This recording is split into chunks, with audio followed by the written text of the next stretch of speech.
Welcome, everyone. Today, we're tackling a problem that every team using an AI coding assistant, Copilot, Cursor, Claude, doesn't matter which, has already run into.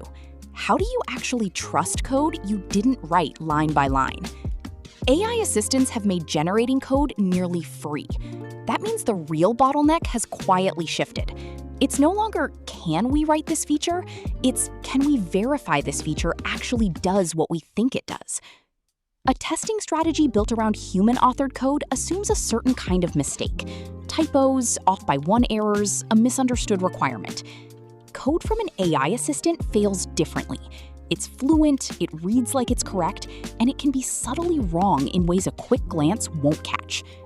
That's what this talk is about, a testing strategy purpose-built for that failure profile. So, what's actually different about testing AI-generated code versus code your own team wrote? 3 failure patterns show up disproportionately. First, confident but wrong logic. The model produces something that pattern matches to a correct solution without actually solving your specific problem. And because it's fluent, reviewers tend to underweight the chance that it's wrong. Second, hidden edge case gaps. Models optimize for the common case implied by a prompt, and they routinely undercover nulls, empty collections, negative numbers, time zone boundaries, concurrency, the stuff a human author flags out of instinct. Third, silent contract drift. The generated function can satisfy a docstring or a type signature technically, while completely missing what the caller actually needed, especially when the original prompt was a little underspecified. Here's a pattern that comes up constantly. An assistant is asked to add input validation. It adds type checks. It does not add the business rule check nobody thought to spell out, because that rule felt too obvious to mention. The code compiles, it passes a quick manual test, it ships, and it fails in production on exactly the rule nobody wrote down. The upshot? A testing strategy for AI-generated code has to assume the code is untrustworthy by default and make it earn trust through evidence, not the other way around. Here's the single mental model I want you to carry through the rest of this talk. Trust, but verify. And it's a loop, not a one-time gate. Generate. Keep your prompt scoped to one function with a clear contract. A small surface area is dramatically easier to verify than a sprawling one. Review. A human reads the output for intent alignment, not just whether it compiles. This is a cheap, fast filter to run before you invest real time in writing tests. Test. This is where most of today's talk lives. Example-based tests for the happy path, property-based tests for invariance, and mutation testing to check that the tests themselves actually have teeth. Refine. A failing test isn't a dead end. It's a precise, machine-checkable specification that you feed straight back into your next prompt, which closes the loop far faster than a, this doesn't work, try again. The teams getting the most leverage out of AI assistants aren't the ones who generate once and then manually fix bugs by hand. They're the ones who let a red test drive the second, third, fourth generation pass automatically and only step in personally when the loop actually stalls. The classic testing pyramid, lots of unit tests, fewer integration tests, a handful of end-to-end tests, still holds. But it needs 2 new layers when the code under test came from a model instead of a person. At the top, spec conformance checks. Before you even assert behavior, assert that the generated function's signature, types, and side effect footprint match what you actually asked for. This catches an entire class of technically works but violates the contract bugs cheaply before you invest in anything heavier. Next, property-based tests. Instead of hand-picking 3 or 4 examples, you encode invariance. Sorting twice equals sorting once, serialize then deserialize returns the original object, and a framework like hypothesis or fast-check searches thousands of inputs looking for a counterexample. This matters specifically because an AI model's blind spots are exactly the inputs a human wouldn't think to type by hand. Then, mutation-tested unit tests. This layer keeps the other layers honest. It automatically introduces small bugs into the generated code and checks whether your test suite actually catches them. A test suite that passes against unmutated code tells you nothing if it's too weak to ever fail. Below that, contract and integration tests, confirming the function behaves correctly against real collaborators, not mocks. and at the base, a regression snapshot suite, which locks in known good outputs so a well-intentioned reprompt can't quietly undo a fix. One thing mutation testing catches constantly that manual review misses, an assistant asked to add tests for its own code will often write tests that exercise the code without asserting anything meaningful. High coverage, low mutation score, false confidence. Let's make this concrete. Here's what a property-based test for AI-generated code actually looks like. Python with hypothesis, though the same pattern exists in fastcheck for TypeScript or prop test for Rust. The function under test, calculate total, was generated by an assistant. It claims to clamp negative totals to 0 and round to 2 decimal places.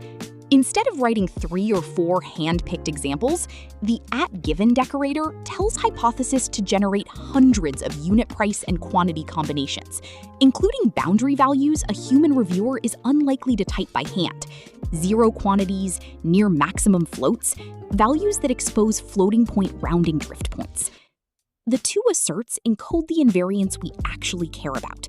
The result is never negative, and it never drifts from a clean 2 decimal value.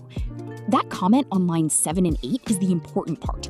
This test exists specifically because the generated code's docstring claimed a guarantee that a plain example-based test wouldn't have stressed hard enough to actually falsify. In practice, the workflow that works well is write the property first, in plain language. Totals are never negative. Totals never carry float drift. Then let the assistant draft the hypothesis test from that property. And if the assistant can't cleanly express a property as a test, treat that as a signal the property itself needs to be pinned down more precisely, not a tooling problem. Neither approach wins outright. The leverage comes from knowing which parts of testing to delegate and which parts to keep human-owned. Human-written tests carry domain judgment that was never written down anywhere the model could have learned it. A rule like refunds over $10,000 require a second approval only shows up in a test if a person who knows that rule writes it. They're slower to produce, often costing as much engineering time as the implementation itself. And critically, human authors and AI assistants frequently share the exact same blind spots because both anchor on the same common case thinking about a problem. AI-assisted generation is fast and broad. It'll draft dozens of parameterized cases and fixture variations in the time it takes a human to write 3. And it's particularly strong at boilerplate-heavy testing, table-driven tests, mock setup, serialization round trips. Its weakness is exactly where human judgment is strongest. Without an explicitly stated invariant or business rule, an assistant asked to write tests for this function tests what the code does, not what the code is supposed to do, which means a bug and its test can both come from the same flawed understanding. The decision rule to take away: let the assistant draft volume, examples, fixtures, parameterization.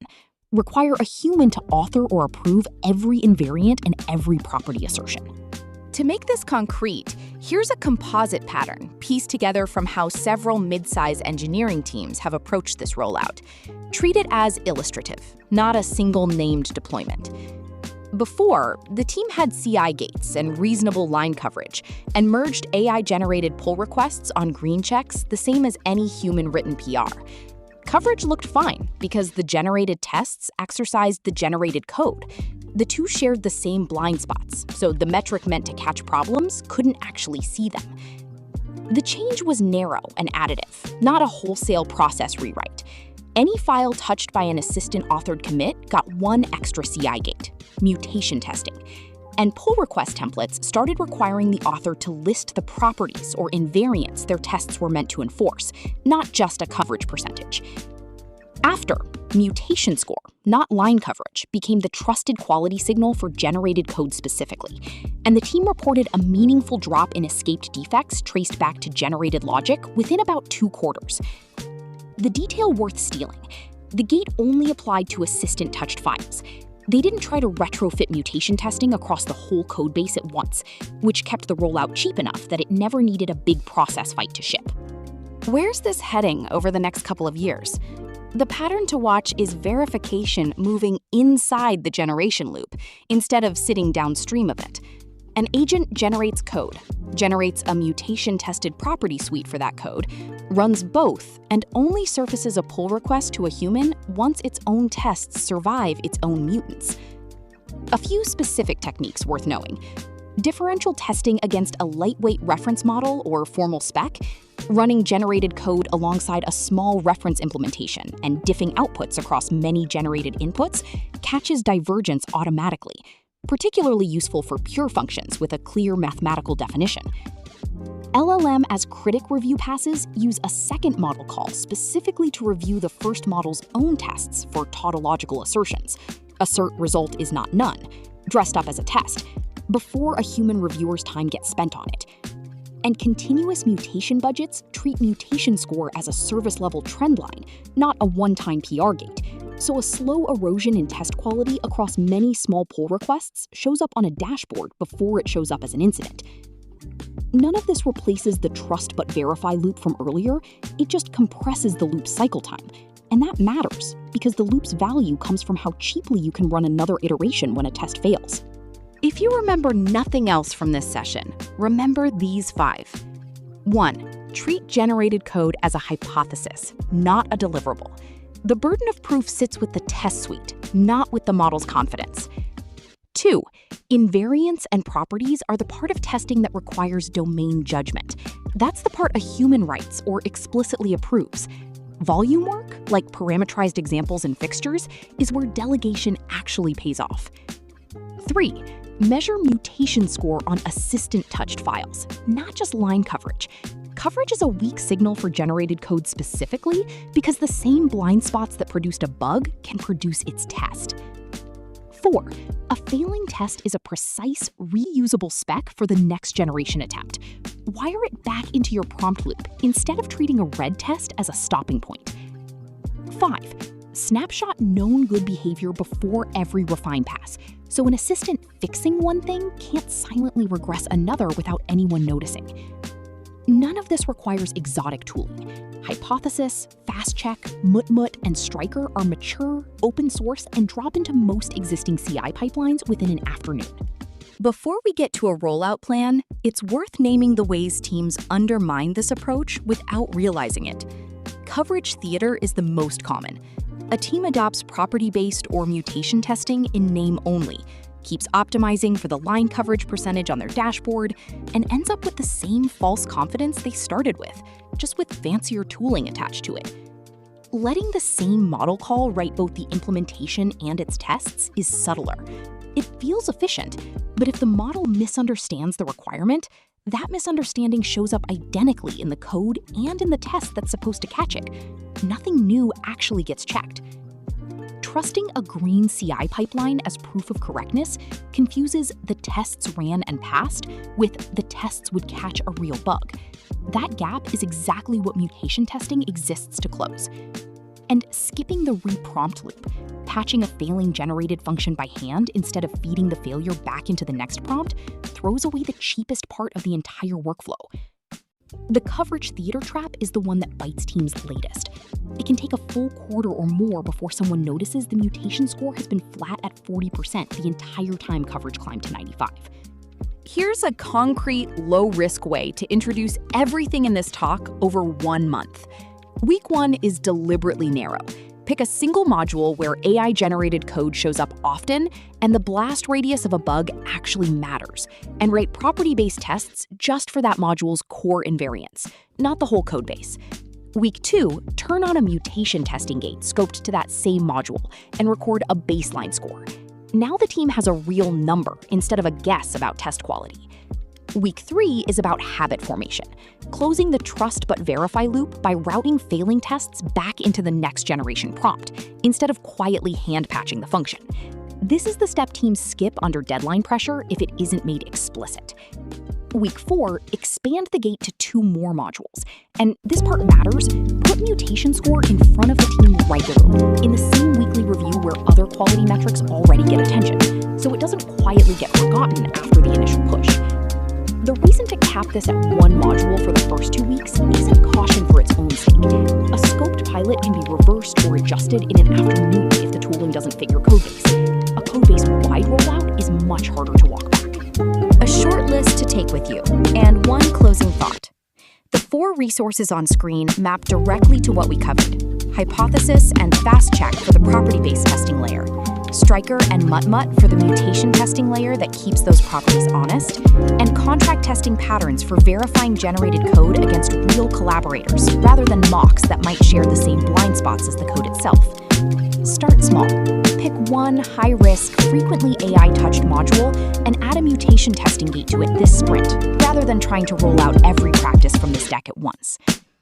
Teams that succeed with this treat it as a permanent discipline shift, not a one-time cleanup.